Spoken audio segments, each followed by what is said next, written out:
नाज़रीन, इस वक्त हमारे साथ सूफी मसूद अहमद सिद्दीकी साहब मौजूद हैं, जो कि किसी तारुफ के मोहताज नहीं हैं। वो दरवेशों में दरवेश, अल्लाह के फ़कीरों में से एक फ़कीर, रहबर शरीयत हैं।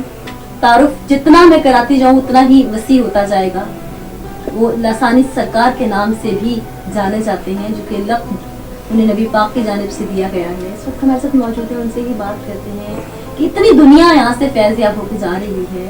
हर ज़ुबान से जब हम पूछना शुरू किया तो हमें एक ही लफ्ज़ मिला कि हमें बिशारत होती है, हमें नबी पाक की बिशारत। तो कोई ऐसा शख्स, कोई ऐसी खातून यहाँ पे मौजूद नहीं थी जिसने हमें गवाही ना दी हो।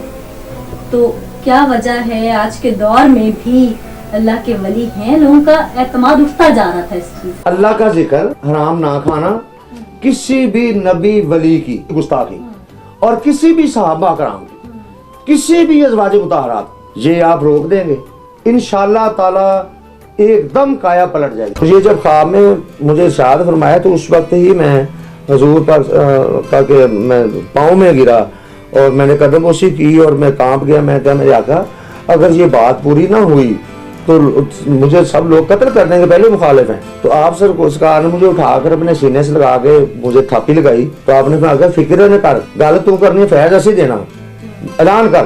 तो मैंने ये अगले दिन मैंने ये महफिल थी, मैंने ऐलान किया। कोई भी शख्स अगर ये चाहता है कि मेरा तल्लक अल्लाह रसूल से, आपके अंबिया से, सहाबा से, औलिया कराम से हो और रूहानी फैज़ बाकायदा शुरू हो जाए, वो मेरे साथ एक अहद कर ले के देगा। इंशाअल्लाह ये वली मुर्शद का काम है कि उसको ख़जाने अल्लाह रसूल की बारगाह से लेकर देना। मैं तो कहता हूँ कि आप मेरे साथ सिर्फ तौबा कर दे, कलमा पढ़ के सिर्फ अल्लाह के वलियों में शामिल ना करूँ तो मुझे लासानी सरकार ना कहना मैं अल्लाह का फ़कीर नहीं हूँ। बताओ इससे आसान ख़जाना मैं क्या लेके दूँ आपको, इससे बड़ी बादशाहत में आपको क्या लेके दूँ। अल्लाह के फ़कीर की ये निशानी होती है।